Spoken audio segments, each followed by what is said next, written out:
Sierra Nevada Brewing Company brings Ben Leber to you, our fine audience, each and every Monday after a Vikings Sunday game. And Leber joins us via the Connecticut Water Systems hotline. Let's change things up today, Leber. Let's start with your Hop Splash player of the game after the Vikings thrashed the Atlanta Falcons, 42-21. Well, I tell you what, Dan, if there's one thing that you are just excellent at, and I just love this about your personality, is your spontaneity. I mean, I just never know where you're going to go, ever. Very much so. Let's see here. Let's start with the Hop Splash. The player of the game would be, let's go Andrew Van Ginkel. Oh. I really enjoyed just the way he played, and I know that, probably didn't blow up the stat books, but, almost had another pick six. I just feel like he always has sneaky ways of impacting the game, and he did the same thing yesterday. No question about that. And we were talking about, it's interesting because it sort of gets connected to the quarterback situation to the extent that the Vikings, part of what opened the door to the Vikings signing a lot of players, right, was, all right, we do not have that big, fat quarterback contract anymore, and we're not going to have one for the foreseeable future, right, on the basis of the J.J. McCarthy rookie contract. It opened the door. Now they took the hit this year, the dead cap money, but that's all gone after this year. So when they're doing all the capology projections, part of what makes them, have greater flexibility is we can add this player and that player and this player and that player because we do not have that burden. And that is part of what's interesting about this discussion on the future of Sam Darnold, right, is that if you entertain the notion of recalibrating or rethinking the plan, there are ramifications. Even though I know we're not in salary cap hell, you sort of have to change things, and maybe you don't have as much flexibility adding pieces if some draft choices do not work out. That's all got to be part of the discussion, does it not? Yeah, it does. But if we're talking, what do we do with Sam Darnold? Mm-hmm. Look, I don't know. I know this is going to sound crazy, but I don't know a scenario in which you want to keep him. And I don't care. You can lay out any scenario that you want, whether he takes us to the Super Bowl, we lose the Super Bowl, we win the Super Bowl. To me, it doesn't matter. All of that just strengthens my idea that we are going to be primed to be in this Super Bowl contending era for a long time. If he takes us to the Super Bowl and we lose, well, guess what? We know that we have a talented enough roster that we can probably get there again. So the window of opportunity is going to be there for all the things that you laid out with the salary cap. I mean, I think right now we're sixth in the league with salary cap space in room going into next year.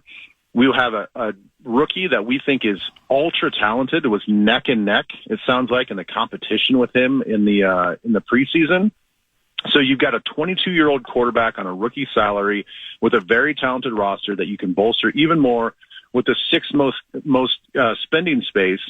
And then on the flip side, if you win the Super Bowl, well, great. It's like, awesome. Thank you, Sam, for everything you've done. We will enshrine you outside with multiple statues. You can go on to make $40 million a year with another team.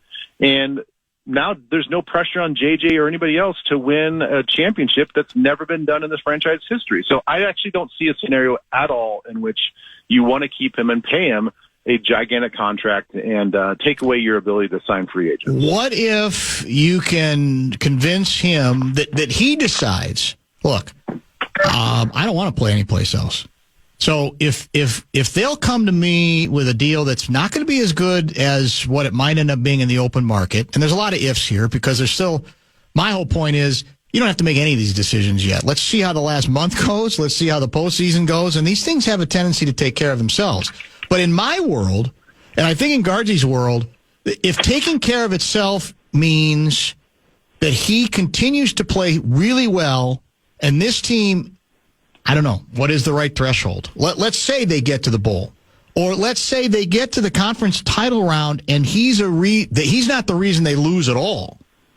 I think you do have to reconsider it at that point. I think you have to, if you can come up with a deal where maybe it's not going to be as much as he gets in the open market, but he's willing to make that sacrifice as well, then at his age, if the door has really been opened on what he's capable of doing, big, strapping, physical guy with a great arm, who can make as many plays as we've seen him make, I think you are under obligation to at least think about creative ways to keep him around. I mean, he's not, the Case Keenum comparison I think is a bad one because Case was kind of already a career journeyman guy that I might have wanted to keep him, but I could understand why the Vikings didn't.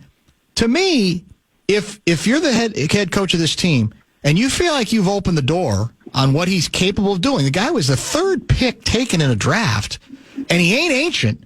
I think you have to reconsider it. You obviously don't agree. No, I don't. I think that you have to, in a way, I'm not saying that it has to be so rigid, but I think that you have to stick with your plan. And your plan of getting rid of Kirk Cousins was salary, age, and salary, right? And I was get that all it was? That Sam. No, I'm being serious. I mean, can you make the argument that these guys both at this point, you might view them different in terms of what their upsides are?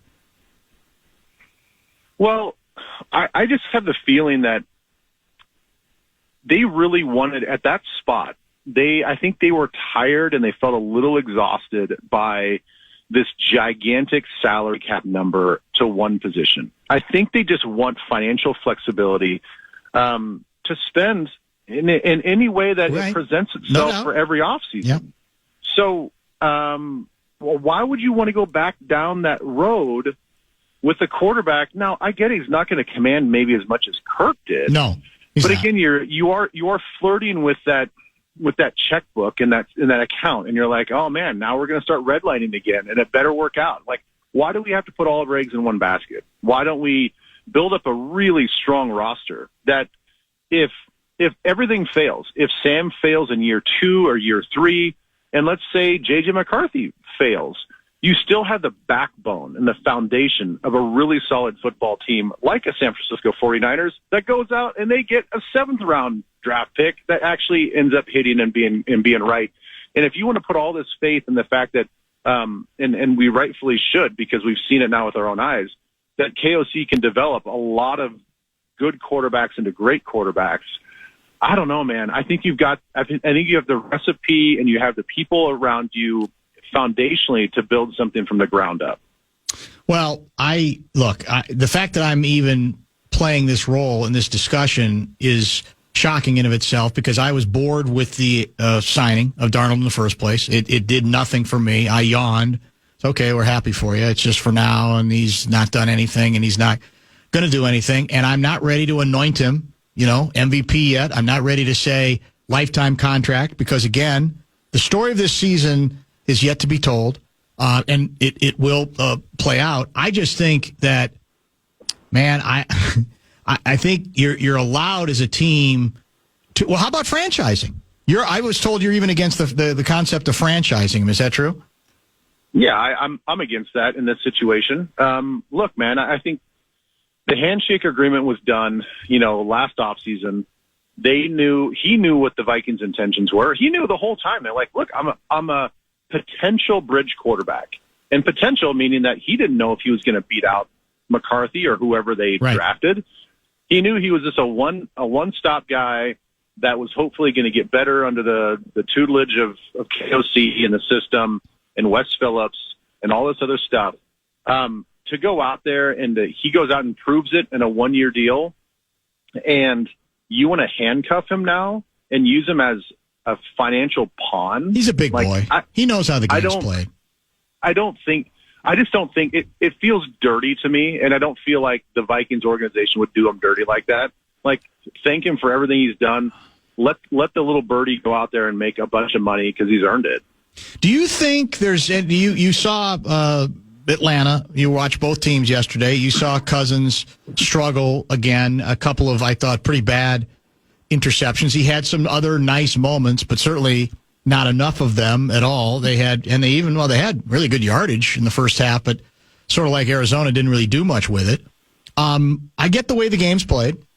We know why Cousins left. He got a better deal, and there's no comparison between what the two deals were.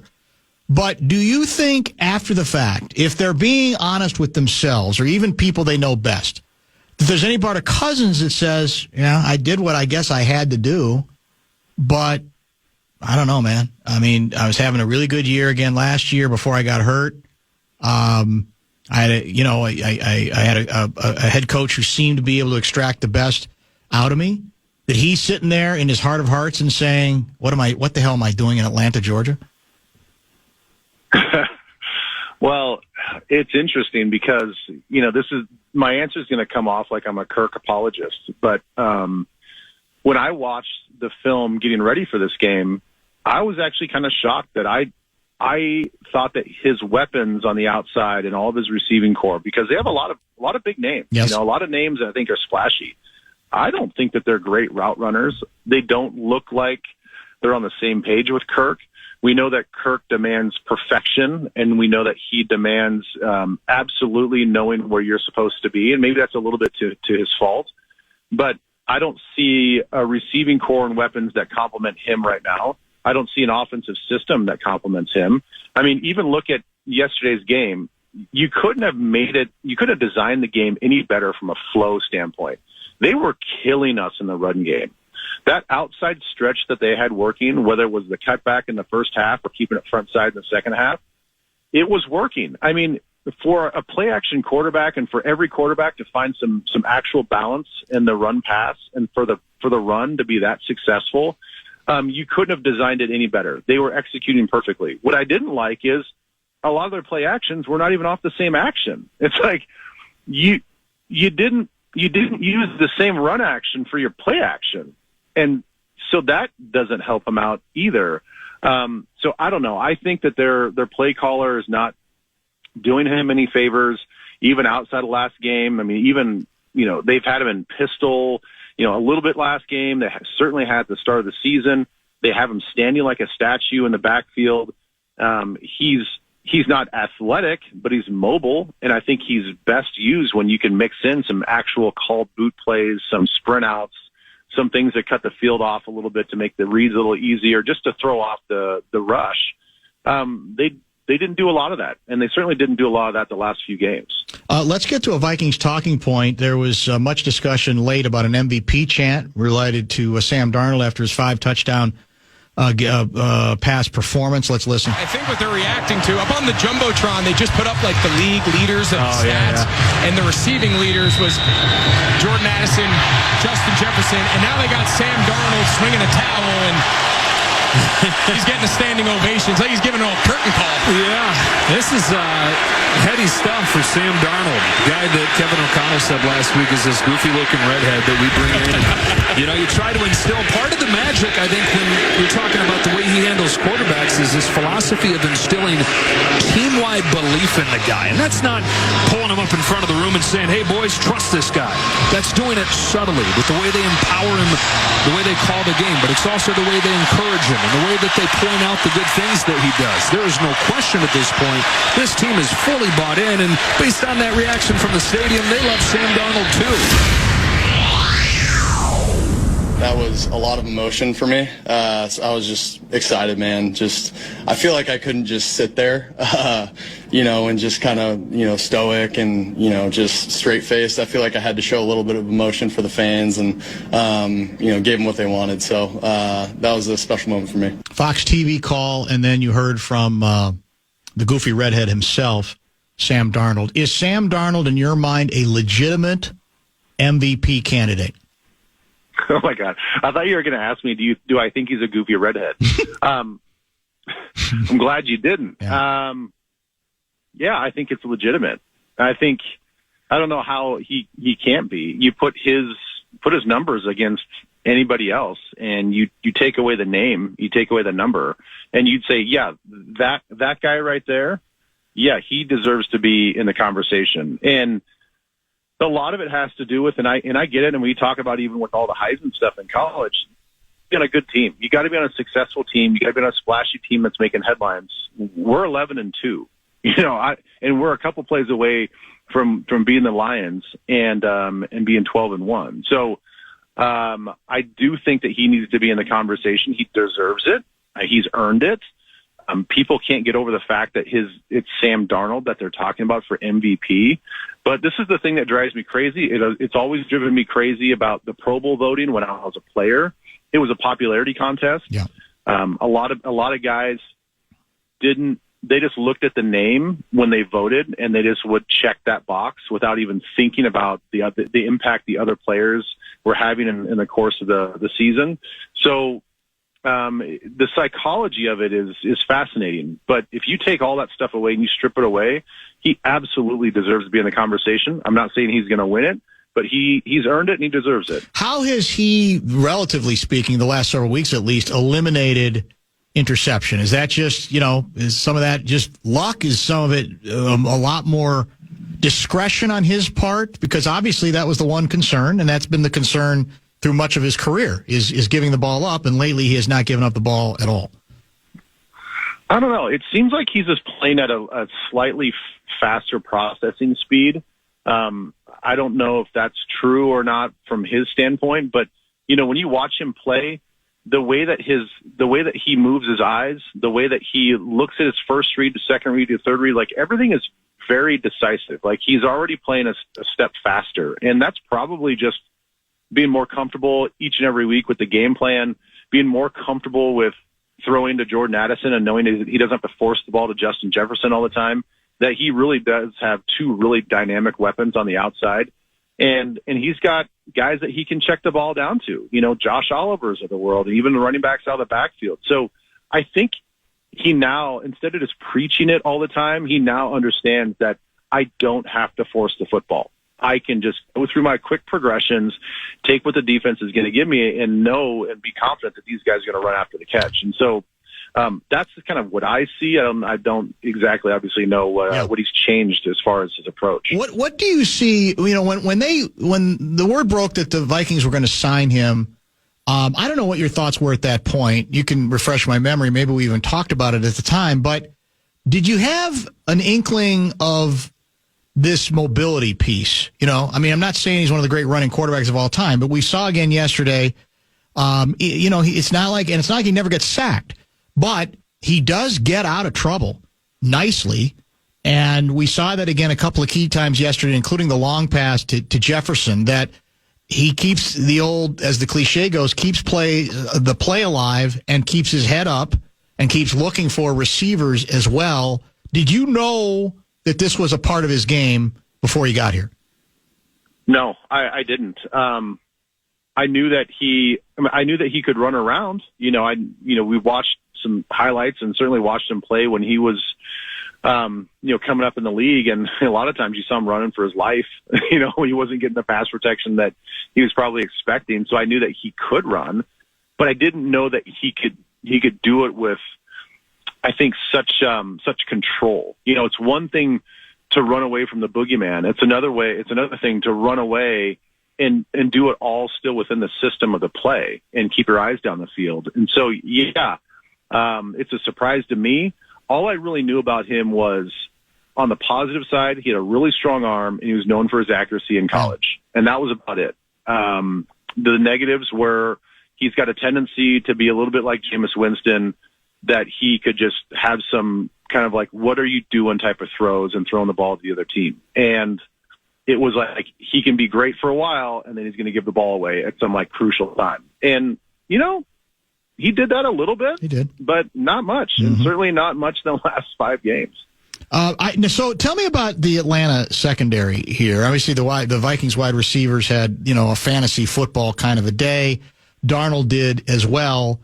But there were a couple times where it looked like the Atlanta defensive backs were falling. They were fell down. They were completely out of position. How much did Atlanta's secondary contribute to a banner day for the Vikings offense? Well, it is tough. I will give them a little bit of this little leeway because, we talk about that 52-yarder to wide open Justin Jefferson. And you saw Mike Hughes flailing around trying to locate the ball and tripping over himself.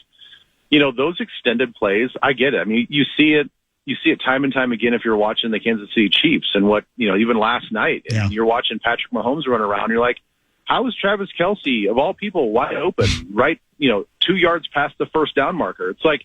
It's because you break off your primary route, and it gets really difficult as a defender to now just guard a guy that has free space to run around and go run anywhere he wants to get open.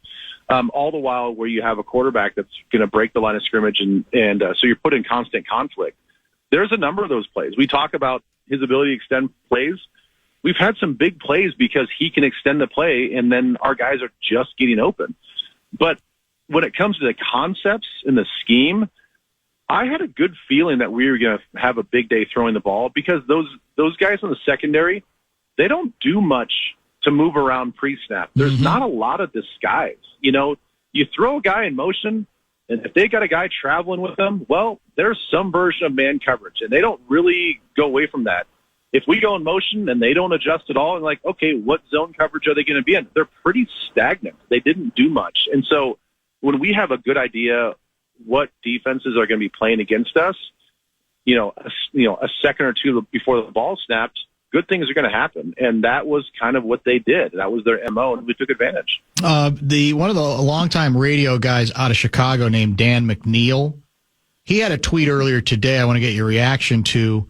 Sources confirm these 4 coaches are on the Chicago Bears list for head coach: Ben Johnson, Joe Brady, Mike Vrabel, and Brian Flores. So should we be worried about the possibility of B-Flow not only leaving to be a head coach, but leaving to go to another team in the division? No, I don't think so. I think you have to take a swing at an offensive coordinator, an offensive-minded guy. You put, your whole franchise right now in the history of the Chicago Bears for the next 10 years, possibly, are at that quarterback spot. And you better bring in somebody that's pretty dynamic, pretty proven, that can take that guy and mold him. Now, the other approach is, okay, well, you could have a defensive-minded coach and bring in a guy like Brian Flores, and then the offensive coordinator, He doesn't have to worry about the head coaching duties. He just gets to basically take this guy and do it. I like that theory, but I also don't have the pressure of a fan base, of ownership. So I think they're ultimately going to go with an offensive-minded head coach. So I'm not too worried about Brian Flores. Do you think I think you're probably right. I think it's going to be hard for the Bears to go offense unless B-Flow can say, here's who I can bring with me, man. And it's a great offensive name, to your point. But do you think, regardless for Flores, that he's going to have to deal with, let's forget the lawsuit for a minute, because there's still some people who think there's some owners won't mess with him because of that ongoing deal. But let's say they get past that. Do you think he's going to have to explain himself as it pertains to the whole Tua thing? Because obviously your head coach has to be in tune with your, in theory at least, franchise quarterback, right? I'm talking about wherever he might go.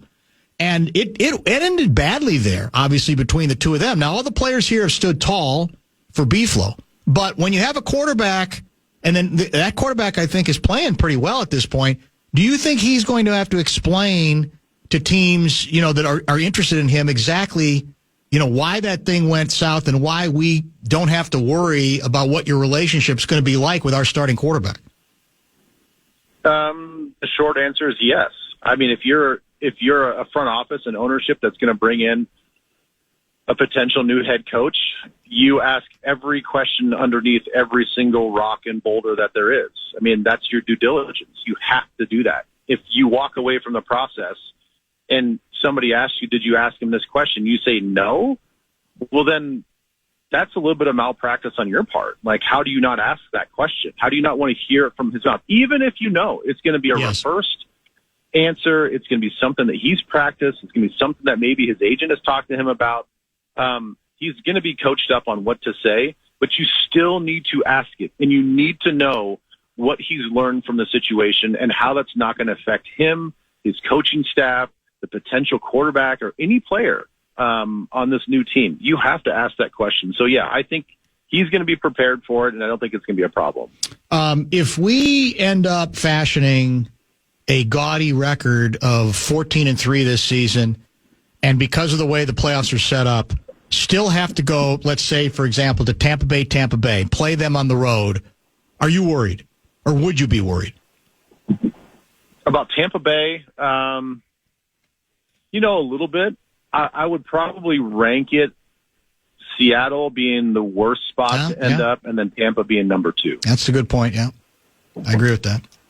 Yeah, it's and of course I'm sure it's happened. It hasn't happened a lot, but when you have that kind of gaudy record, it's a nightmare scenario, is it right? Is it not that you don't even get a single home game, and the idea that you have to mess with anybody on the road, let alone perhaps even a dangerous opponent? That's a little bit scary, but I guess you deal with that when you get there, or you just run the table and take care of the Detroit Lions too, right? Well, I mean, that's a crazy thing. That's still on the table. I mean, they've got to host the Bills, it's going to be really hard for the Bills to go all the way back from Los Angeles back to Buffalo, and then they got to go back on the road. They're going to be tired, they're going to be beat up, but they still have a lot to play for as well and a lot to prove. They drop that game, and then we have this epic matchup in the last game of the season. I mean, that's actually kind of what scares me a little bit is the all or nothing that we'd have to put into that game is you win that game at the end of the season, and whoever wins that game wins the division. That is your NFC Championship game in your mind. I mean, that is kind of your Super Bowl. Like, it is, win this game, you get rewarded with a week off. And so you put everything and you strain so hard, it's going to be physical just like the last one was. And if you lose, well, now I feel like there's a little bit of a chink out of your armor. Yeah. Like, you're not going to go into that next week fully ready to go. You're going to be beat up. You're going to be sore. You're going to be emotionally exhausted. And that's where I feel like it's a little unfair, given the situation, the scenario, that the loser of that team potentially, if they play on Saturday, would have to have a short week. You're emotionally and physically exhausted, and then now you got to start your playoff run. That would be unfortunate. Thanks, Ben Leber. Appreciate you. All right, thanks. That's Leber, brought to you by Sierra Nevada Brewing Company. Sierra Nevada Brewing Company. Jonny Athletic is going to join to talk more Vikings and some Wolves in about 15 minutes or so. We've got some more Vikings talking points to get to, and lots of tantalizing texts coming into the Bradshaw and Bryant KFAN text line. You can always hit the listen line or the talkback line, too, to the station. You can do that as well. Just get the iHeart app, click on the microphone, and I think the rules used to be you have up to 30 seconds to offer up whatever commentary you might have, perhaps on this conversation with Ben Leber, who says, even though he believes that Sam Darnold is a legitimate MVP candidate, the Vikings should not bring him back under any circumstances. I don't agree with that, although I'll say again, we got plenty of time to figure out how far you might be willing to go to rearrange the original master plan. Stay tuned. Let's talk about the Darnold divide. That's our next talking point, brought to you by our good friends at Federated Insurance. 3rd and 8. Minnesota 6 of 11 on 3rd down. Sam under a lot of pressure. How'd you get away from that? Now he throws deep. Justin wide open. Caught. Touchdown!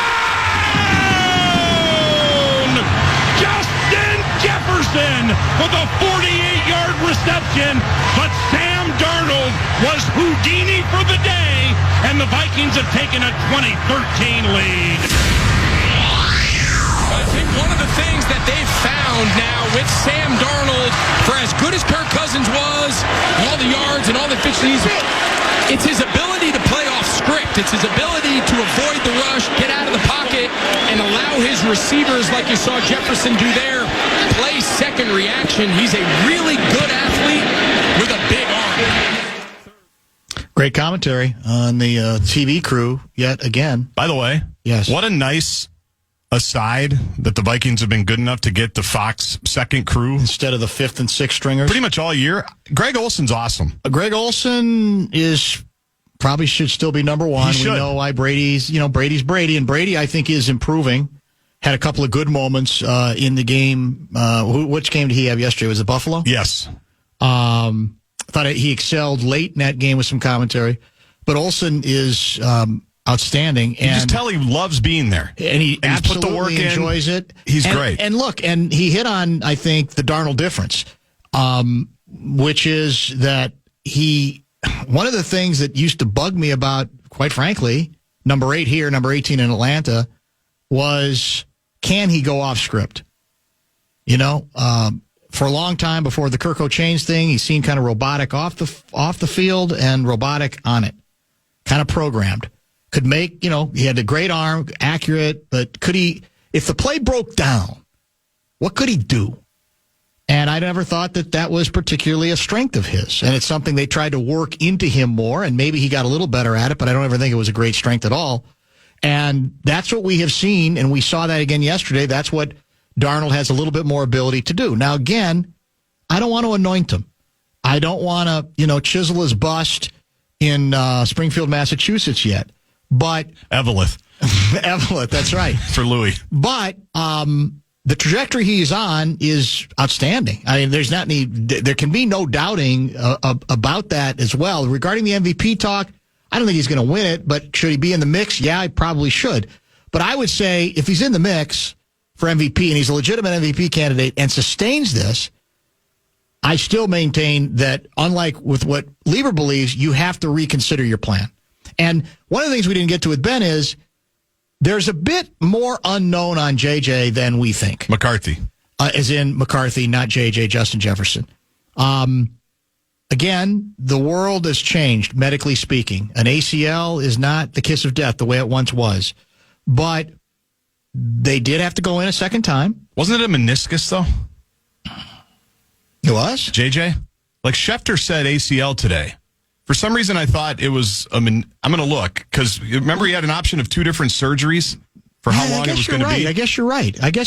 Double check that. I will. Yeah, Schefter kind of threw me when he said that on the countdown thing. Well, whatever it is, I don't think there's, and beyond that, there's no guarantee he's going to be as great as advertised. There just isn't. I know the signs were all good, and I think that's another reason, depending on how far Sam can take you from this point forward, you might have to reconsider the plan. I really do. I think that's just, as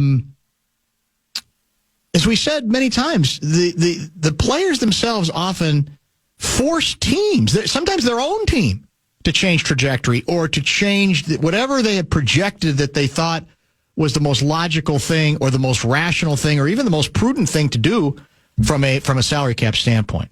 Was a meniscus for JJ. It was a meniscus. Yeah. Okay. All right. Yeah, I don't know. So you're right. That's not as bad, obviously, as an ACL, although it was enough that he was out for the season, and then they had to go in a second time with something. And I'm not saying that means there's real trouble, but I don't. Again, he really hasn't played yet.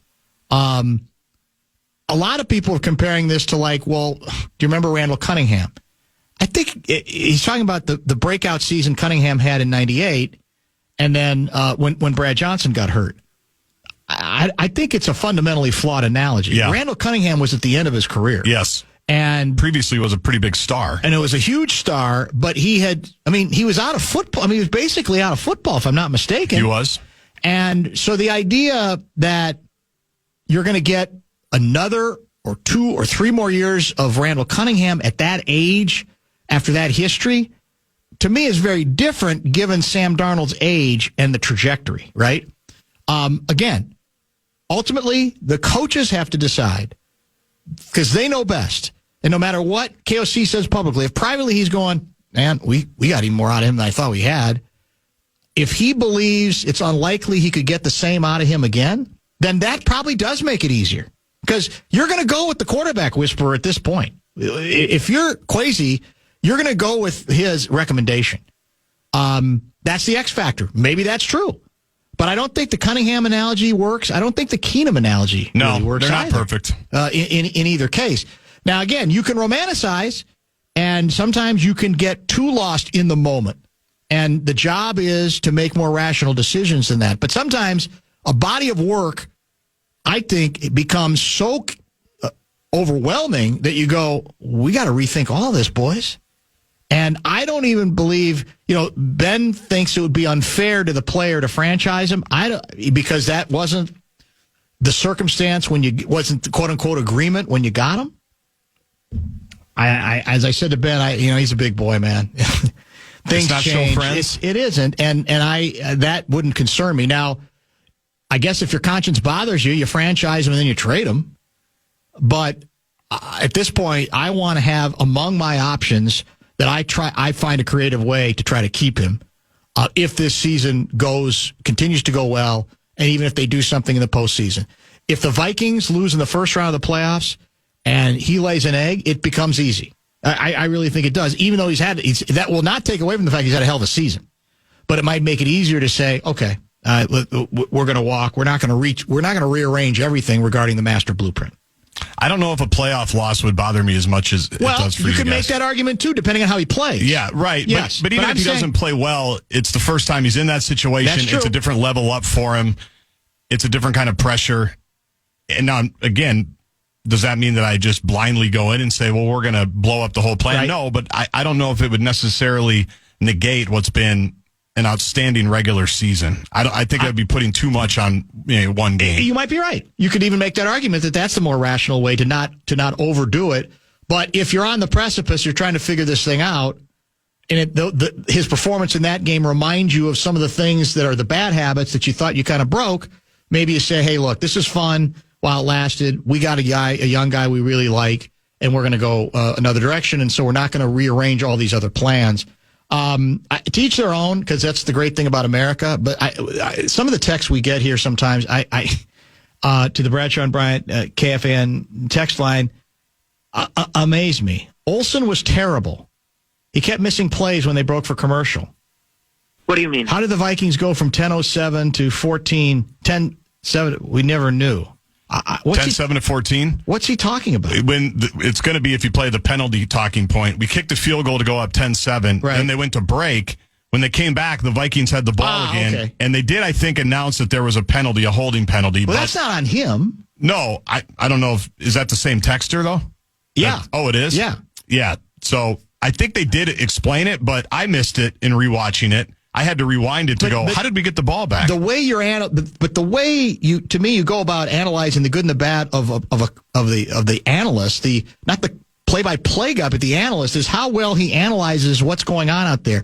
Whether he gives you insight that explains, here's why this is going well, or here's why this is going poorly. He was outstanding in that. I don't know, but again, that's the beauty of the text line. Every day there are a series of texts where you just go, I mean, what are people listening to? What are they paying attention to? It's time for Jonny Athletic, Jonny Athletic, Jonny Athletic. And he's on the Dan Barrero right. I like that package. Jonny Athletic is indeed back with us via the Connecticut Water Systems hotline. If you have questions for him, hit the Bradshaw and Bryant KFAN text line, which continues to be 64686. We'll get to some more Vikings talking points brought to you by Federated Insurance before we're done as well. Johnny, fill me in on the NBA news regarding our guy Anthony Edwards going blue, apparently a little bit too often for the liking of the either the dean of discipline or the commissioner of the NBA. What's this all about?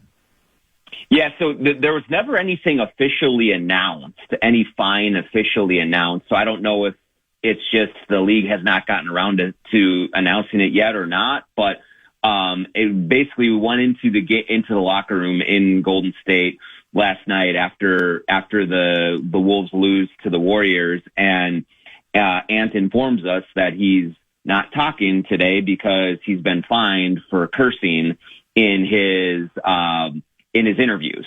And so that came as a surprise to us. We didn't know that he was going to be fined for that. I do know that there have been many people trying to get him to tone down the cursing in his interviews, but it's just such a part of his vernacular. He can't seem to do anything without cleaning up the language.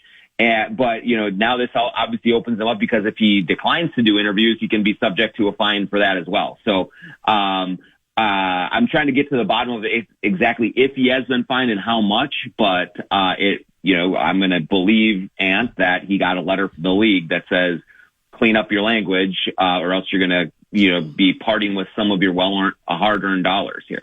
Putting aside the language issue, give me how many games have the Wolves played now? What's our current record? Do you know off the top of your head?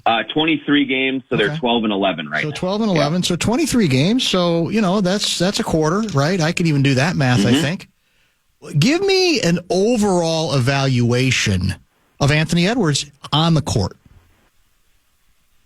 Yeah, I think that, I still believe, even as good as he was on Friday night there, and as much as he has sort of matured in the way that, in general, last night aside, he is playing against the double team. I think he's playing a much smarter brand of basketball lately. But I still do believe that at this juncture of the season, the only player on the Wolves roster that I think you can say has reasonably exceeded expectations is Nickeil Alexander-Walker. I don't think Anthony Edwards has yet exceeded expectations. He's been good. He has made real strides, but I think that there was some hope in the Wolves fan community, certainly, that in his fifth season, he was ready to go from second-team All-NBA talk to actually maybe even being in the MVP conversation. He's not there yet. He's been a little bit too inconsistent that way. I do think he's been much better of late, and he's had a good season maybe even an all-star caliber season, but he hasn't had the transcendent season yet that you were really hoping to see from him. And that's one of many, many reasons that they are at 12-11 and not, 4 or 5 wins better than that right now. How did weren't we up 8 in the rematch against Golden State at the half? Yeah. Yeah. So what happened? I know we didn't score, I think the last 4.5 minutes. How did we end up maybe giving away the game is not fair to Golden State. You tell me, but I'm greedy. I'm going, okay, you think you're playing better, you're figuring out your identity, and you're up at the half in the rematch and you end up losing the game. How come? Yeah, there's a couple of things there, Danny. You're right. Number one, first of all, it is tough to win both games in these baseball series, especially against Steph Curry, on the road. That's a daunting task. So I don't think it's the worst thing in the world that they dropped this game. That said, it would have been a beautiful game for them to get and to continue kind of the momentum that they had really built over the previous 4. Why did it fall apart? A couple of reasons. First of all, in the first half, they go into the halftime up 9. They could have been up 15-20, but they were getting hammered on the offensive glass. The Warriors were shooting really, really poorly. The Wolves were playing great defense, but yet they couldn't quite finish possessions. Rudy Gobert wasn't great at it. Ant only grabbed 1 rebound in the first half. Julius Randle was not great. And so instead of really getting some cushion, it was a 9-point game at half, well within striking distance.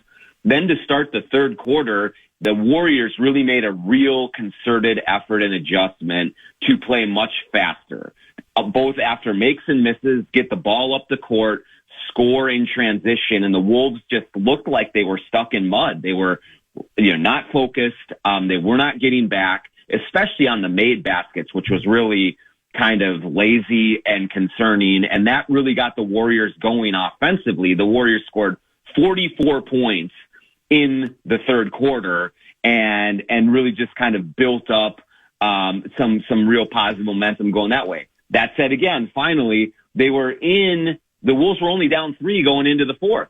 Very winnable game. They're up 1 with 4.5 minutes to go. Very winnable game. Then Anthony Edwards is 1 for 7 in the fourth, a couple of turnovers, all of the beautiful ball movement you saw earlier in the game, all of the great maturity you saw from Anthony Edwards in the fourth quarter on Friday night, that just went away for some reason. I don't know why that was, but they just kind of lost their focus and lost their edge, and Curry and Buddy Hield and Kuminga got going just enough to win that game. But you walk out of that, feeling okay. All right, they got the split, but they really did lose a real opportunity to sweep and really use that as a springboard going forward. It was a game they should have won, frankly. I think Finchie, we went the hero ball route, right? Didn't he? That was the quote from him. Too much hero ball the last 4.5 minutes. Yeah, that was it. It was Ant, just trying to put the game on his shoulders. And, you like that ambition. You want him to be going for the jugular, but the degree of difficulty of the shots that he was taking was too great. And you could tell, he's like, I'm in Steph's house. I want to take this game from him right now. And he tried to do it. He hit 1-3 to put them up by 1 point, and he starts skipping down the court, and he's feeling himself, and he's feeling really good. And then he went 0 for 6 the rest of the way with the turnover. And you hear the hero ball, and you also hear Finch also talks about wanting to throw the knockout punch with 3 minutes to go when there is no knockout punch to throw. The smart thing is move the ball, get a better shot for you or your teammates. And I think Ant just wanted so badly to say, I'm knocking Steph Curry out on his home court. And he ended up really compromising their ability to win that game. Johnny, is Finchy secretly relieved that Dillingham's hurt? It's a good question.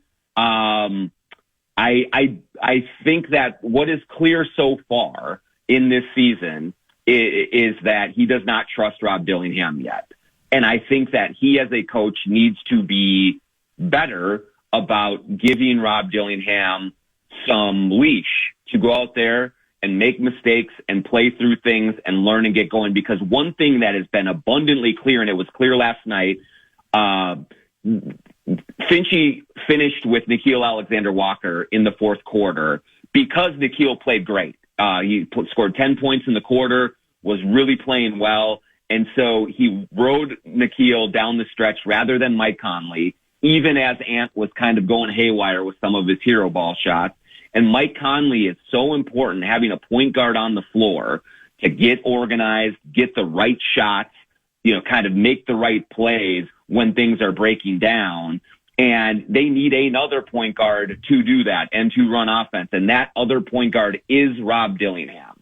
And I'm sure that Finch kind of tears his hair out sometimes at the 19-year-old who goes through these growing pains. But it is his job, and it is this coaching staff's job to get Rob Dillingham ready to play and be a real contributor in the second half of the season and then going into any kind of playoff scenarios. And he's got to play. And Finch is just going to have to get over that part of it and live with some of the low points that are going to come because the ceiling is great for him. And so he's going to have to fight some of that stubbornness that is in his nature as a coach to want to just go with the veterans. Jonny Athletic is with us on the Fan. Lots of Wolves talk here early with him. I do want to pivot to some Vikings conversation and really what's become, I think, the overarching Vikings topic right now. The discussion isn't really so much about the team's gaudy record, as impressive as it is.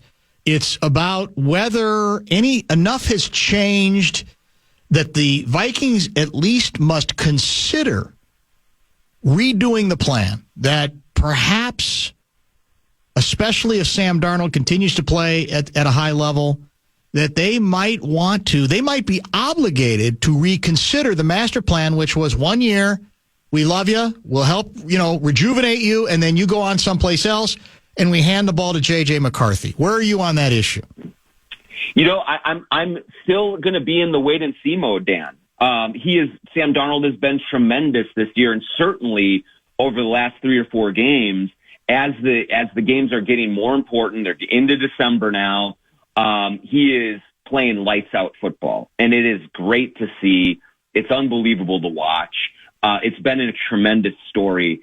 But I just want to see what happens in the playoffs. I want to see how this thing shakes out, what he looks like. He is certainly, I think, has the wind at his back in terms of a guy who is playing so well that you really have to think a lot longer and harder about next season and beyond than anyone thought we were going to have to think about going into this season. Great job by Sam Darnold, by Kevin O'Connell, getting him to that point. But it is still remains to be seen how he's going to play in the playoffs, how this offense is going to play. And I think that's going to be the ultimate barometer and decision maker for what they're going to do going forward. But overall, I was thinking about this today, Dan. Can you think of a better deal, transaction, decision that this organization has made in the last 30 years than saying, you know what, we are not going to pay Kirk Cousins. We don't think he's quite good enough. He's coming off the injury, and we're going to go with Sam Darnold at a bargain bin price and see what we got here. I can't think of another A to B decision that has worked out better for this club than that one right there. Definitely not to this point. I don't think there's any question about that. And it kind of all got crystallized when the guy who was here is back in your building, right? And he is struggling to the degree that he is, and the guy you replaced him with, the $10 million guy, seems to be getting better and better. And among the things he does, he makes a couple of plays that even Kirk Cousins at his best can't make, and that is getting out of trouble to end up ultimately rolling to his right, keeping his head up, and making that long completion to Justin Jefferson. That's just not a play that Kirk Cousins is going to make. No, and he's been doing that all year. I mean, one of the really most compelling things about what Sam Darnold has done and the resume that he has built is that the throws that he is making are not Brock Purdy manage the game, San Francisco 49ers, West Coast, dink and dunk down the field, and then every once in a while take a shot type of throws. They are big time, down the field, impactful aerial assaults. And I think he's, top 2 or 3 in the league in downfield passing, in the frequency, the accuracy, all of that stuff. And so this is not a case of just a system quarterback, although I do think Kevin O'Connell and this Vikings offense is perfect for him and has certainly helped him reach a level that he has never reached before. But he is making really impressive, deep down the field throws under duress that definitely have separated him from the pack of a lot of these quarterbacks out there right now. No question. And as you said, I think the beauty of this situation is you don't have to make any kind of decision or any kind of deviation from your original plan right now, right? You play it out. Exactly. I think what's going to be tough and challenging is what's the threshold at which you go, we do have to reconsider this? Is it he plays really well and they get to the conference title round or they get to the Super Bowl? Is it that, he plays not great, but they don't even win a single playoff game? Does that eliminate him from the discussion? I don't know. I think I've already seen enough to say, well, I got to think about this and leave all options open at this point, including franchising him, including rethinking the plan as attractive as it was, right? The idea that you don't have to tie up that, big contract, $40 to $50 million in the quarterback position. You can spend it elsewhere. They've been in that hell for a long time. They're trying to get out of it. But what Guardsy and I were talking about is what if there's a middle ground because Darnold himself does consider a bit of a hometown discount where, I don't know, you give him 3 years, $30 million a year or something like that. I think you got to at least be talking about it. You don't have to act on it because in the end, we'll wait to see what he does from this point forward. But I think, in my mind, the door has been open. I honestly believe that whatever your plan is, part of being a smart organization is deviating from it. If evidence presented in front of you gives you something else to think about, especially when you factor in his age, which is 27 years old. Yeah, I think that a couple of thoughts on that line, Dan, that I very much agree with you is the door, I think, is much wider, open wider, if I can speak English. The door is open wider than I ever anticipated it was going to be at the start of the season to keep him along. He has earned that. Like that, the way that he has played demands that you consider that. There's two things that you do have to think about down the stretch here. One is, I think one thing that will ultimately play a big factor in their ability or their willingness to keep him around for longer is the market for him, in free agency. What other offers might he have available to him? You do have the franchise tag, that's true.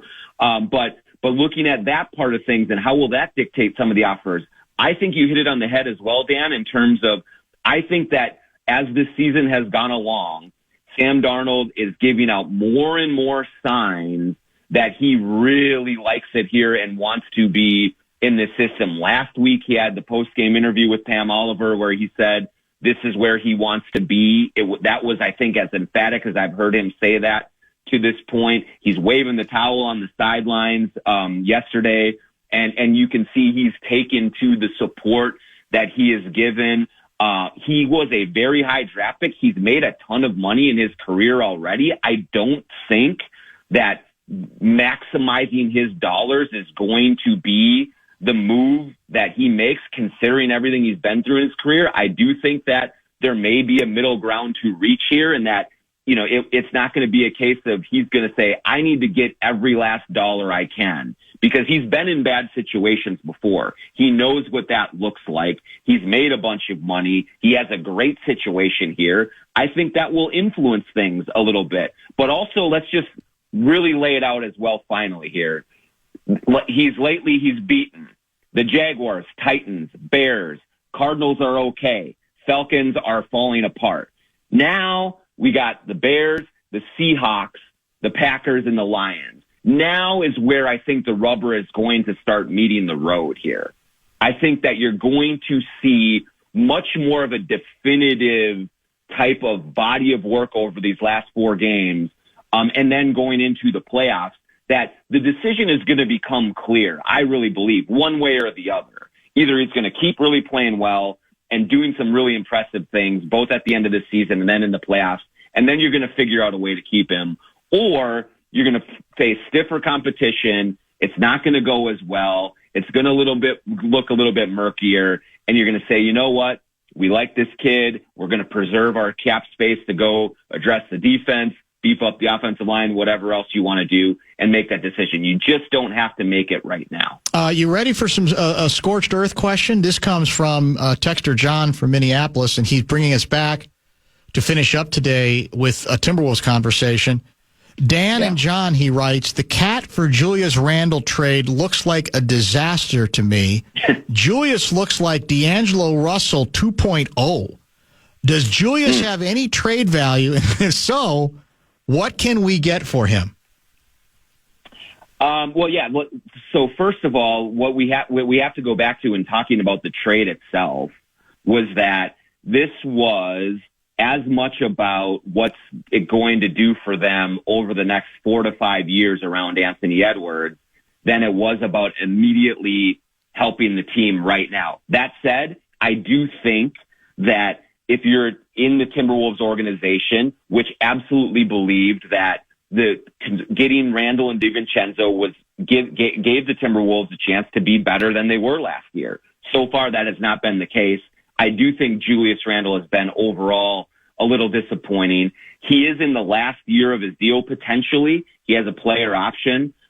So there may be a little bit of trade value for him going forward. I will tell the texter, and I will tell Timberwolves fans that Chris Finch absolutely believes in Julius Randle and thinks that he is going to be, as they figure this thing out, a very important part of what they do on the court. Chris Finch trusts him. He is working with him to find a groove for him, so I think they're going to stick with him for quite a while here. They're not going to make any rush to move him out of here, but it has been disappointing. I think it's been too inconsistent so far, offensively with the efficiency, defensively with the effort. And look, Cat is putting up 25 and 15 regularly for the Knicks. He is the best player in that deal. We said at the time that remains true, but I think the Wolves are going to give this, a good another month before they make a decision on what Julius Randle's future here is. How did he handle sitting out the fourth quarter the other night? I think that there was some pride in him that was probably stung a little bit, but credit to Finch there for going with the group and with Naz Reid that just blew the doors off of that game at the start of the fourth quarter. I do believe, Dan, that Finch was setting up to where if they needed to go back to Randall in the last 4 or 5 minutes of the game, he was going to do that. But they just blew the game open, big enough that Steve Kerr put in all of his scrubs. And so they just they finished it out that way, and they weren't going to go back to Randall there. So I would guess that Finch told Randall, hey, Julius, I was going to go back to you if we needed it down the stretch, but it just got to the point where it turned into garbage time. That said, Julius is a prideful guy. Like, he wants to be out there, but I do think that it's incumbent upon Chris Finch to be very flexible with his lineups now that we're into the second quarter of the season. You've seen a lot with that first quarter. If Nas gives you a better chance to win that night, you got to go with Nas. If Nikhil or Dante gives you a better chance over Jaden on a particular night, you got to do that. And Finch did that a few games ago and closed with Nikhil over Jaden. He's going to have to be flexible with it and worry a little less about hurt feelings and those types of things, and just play the guys that are going to get you wins, because this West is too big of a logjam. They gotta get going here. When you traveled to San Francisco with the club, did you wear a flower in your hair? I did not, but I was thinking about Common and all of that as I was out there. So right, maybe was humming that tune a little bit, walking the streets of San Francisco and climbing those big hills out there. It's something else trying to navigate that. It's one way to get yourself in shape, right, Johnny? That's exactly right. Hills, that's what it's all about here. And, you hit Hashberry, you hit there, and it kind of opens and expands your mind a little bit. Let's just say that. Thank you. We'll chat next week. All right, Dan. That's John Krasinski, traveled with the Timberwolves, Dateline, San Francisco, California. We have a half hour yet to go. Maybe a little more Vikings conversation. There's been plenty to this point. I do want to give you an update in the person of interest arrested in the shooting death of the head of United Healthcare, of course, Brian Thompson, the chief executive of United Healthcare. So a couple of interesting nuggets that are being reported now about this individual and his family that I thought was very intriguing. We'll get to all of that when we return. In Altoona, Pennsylvania, earlier today, Luigi Mangione, 26 years old, was arrested at a McDonald's, and he is, according to police, a strong person of interest in the killing of Brian Thompson, the chief executive of United Healthcare. A couple of notes that have come to my attention, one of them via our guy Lou Raguse, intrepid reporter for Care 11. He mentions that Mangione faces 5 charges so far: forgery, carrying concealed firearm without a license, tampering with records or identification, possessing instruments of a crime, and false identification to law enforcement. New York-related charges are still to come. He also notes that, according to some new details in the criminal complaint, Mangione was wearing a medical mask and beanie when police arrived at that McDonald's and asked him to pull down his mask. They immediately recognized him as the suspect. They asked if he had been in New York City recently, and he visibly started shaking. So if that's accurate, what that tells me again is whoever the McDonald's employee was, he recognized him even with the mask on. Now, I presumably he was there eating, so right. One would assume you got to pull that mask down a little bit to eat.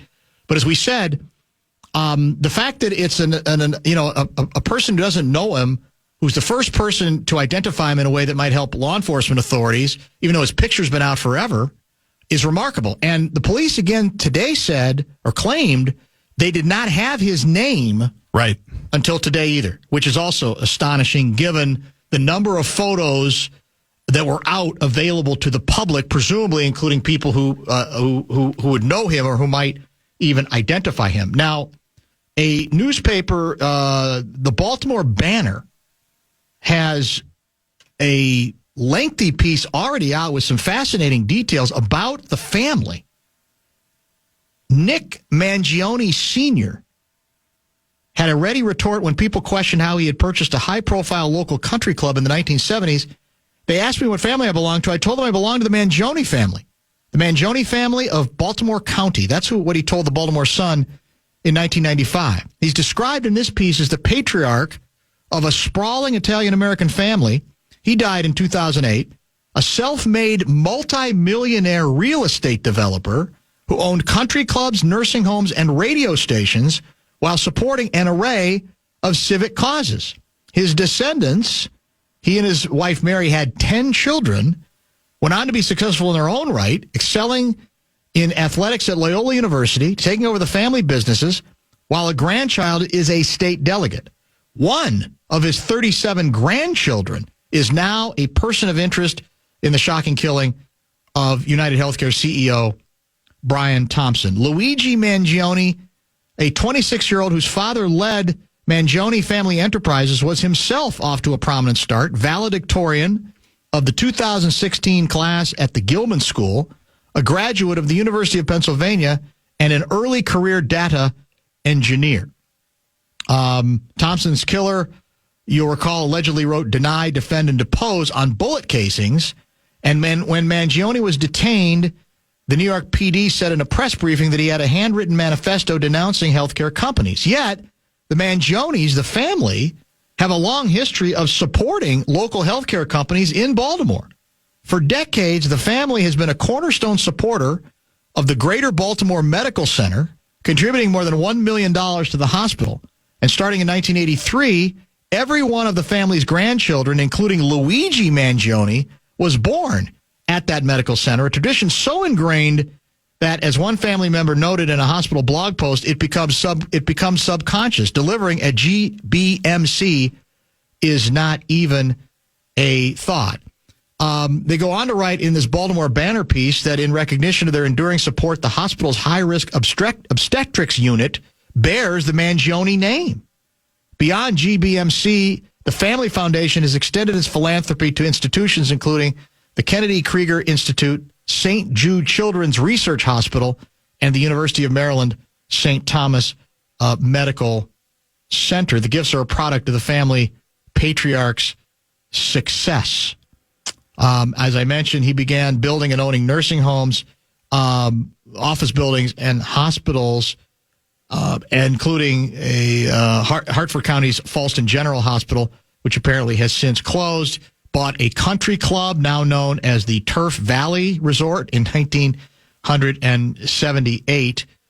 They built a property into the Howard County's only full-service resort and conference center with a 220-room hotel, 10,000 square foot ballroom, fitness center, and it goes on from there. So this is apparently a family of great means that in odd sorts of ways have been connected to healthcare issues from time to time, which all I think is rather interesting background regarding the company.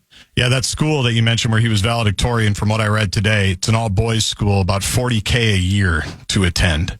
It's a pretty prestigious high school. Yeah, so there's definitely a great deal of privilege here. We're not talking about a guy. This would not be classified, one could say, as a blue collar background. So a lot, among the questions that a lot of people have asked is it possible that this individual, if indeed this is the person responsible for the murder,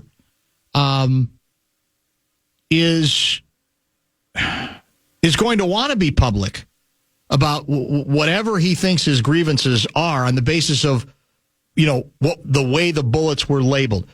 It's another example, though, of where a lot of assumptions are made very quickly before we even including I even think about what the background of an individual like this might be. And I'm guessing it wouldn't necessarily match what this particular story would indicate, and even what specific motivations there might be, or whether it might be a little bit more complicated than that.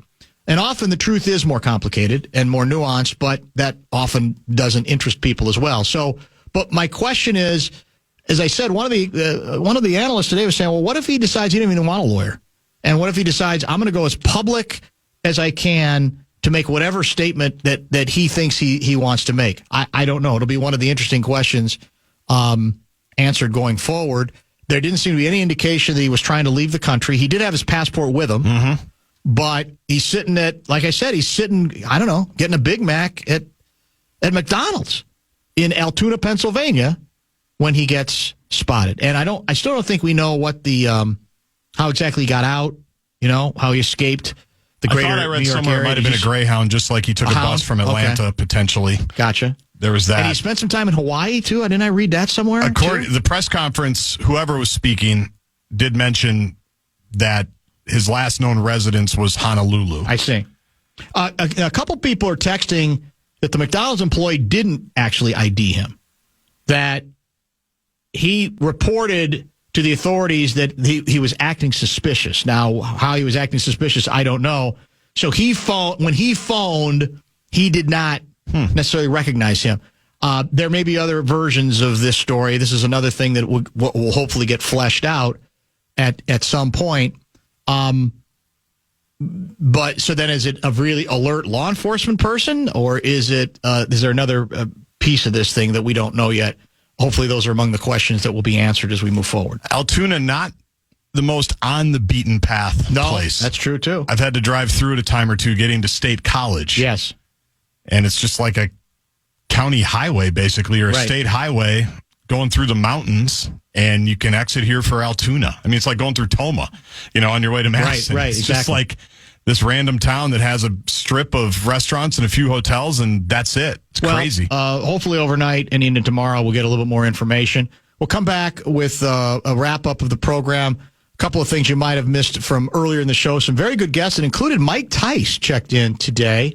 He was in town. He was at the Vikings game, in fact, and introduced, I know, during the game or at some point on the field as well. And he did proclaim, enjoy the season, among other things. It's brilliant. We'll also give you an update on Golden Gopher men's basketball, which you can hear on one of our sister stations. We'll give you details in a minute. Show wrap brought to you by American Pressure, commercial-grade pressure washer since 1975. It's the bumper-to-bumper show wrap.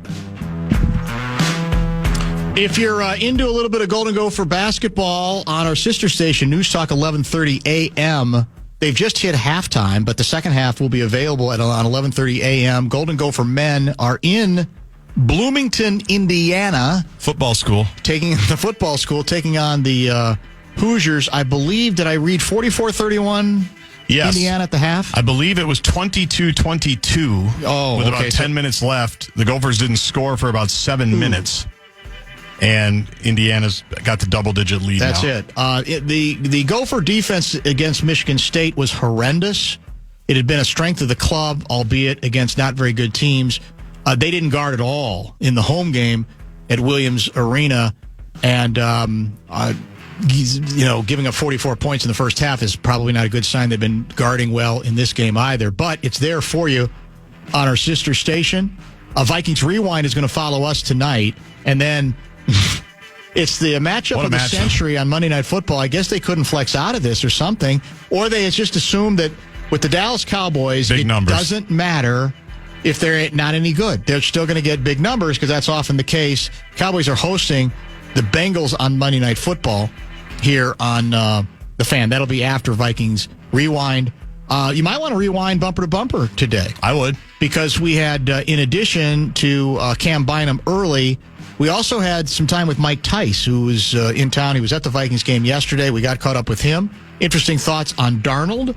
Interesting thoughts on his time in Chicago with Jay Cutler. Your guy. My guy. And sort of what Tice is up to these days now. It sounds like alternating time between Vegas and St. Louis just because he's got grandkids. So they kind of shuttle apparently back and forth from those two towns. And I did get him to say... I asked him the big question. Tice had a great run in Seattle. And that was a good franchise. But I said, what's your number one franchise? Is it Seattle or Minnesota? He answers that question and seemed to take a hard shot at your guy, Pete Carroll, as well. Oh, I missed that. Yeah, well, you were not in for that? No, yeah. I must have missed that one. He took a very veiled shot at the former football coach. Yeah.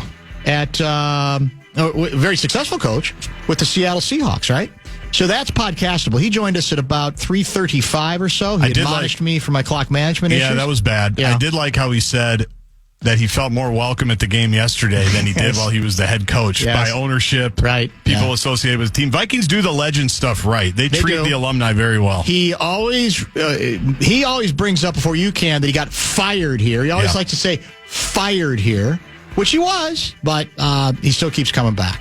In addition, good stuff from Ben Leber, who insists that Sam Darnold's days are numbered, no matter how well he plays, and he agrees he's played well enough to be under at least borderline MVP consideration. I don't agree with Ben on that. I don't think Guardsy does either. But as Jonny Athletic told us between 5:30 and 6, the story's yet to be told. It can still play out. You don't have to make a decision today, as promising it has been, and schedule is going to start getting more interesting. You got the Bears here, which is a game you're supposed to win, obviously. But after that, you got Seattle, the aforementioned Seahawks playing very well. You got Green Bay, and you got Detroit.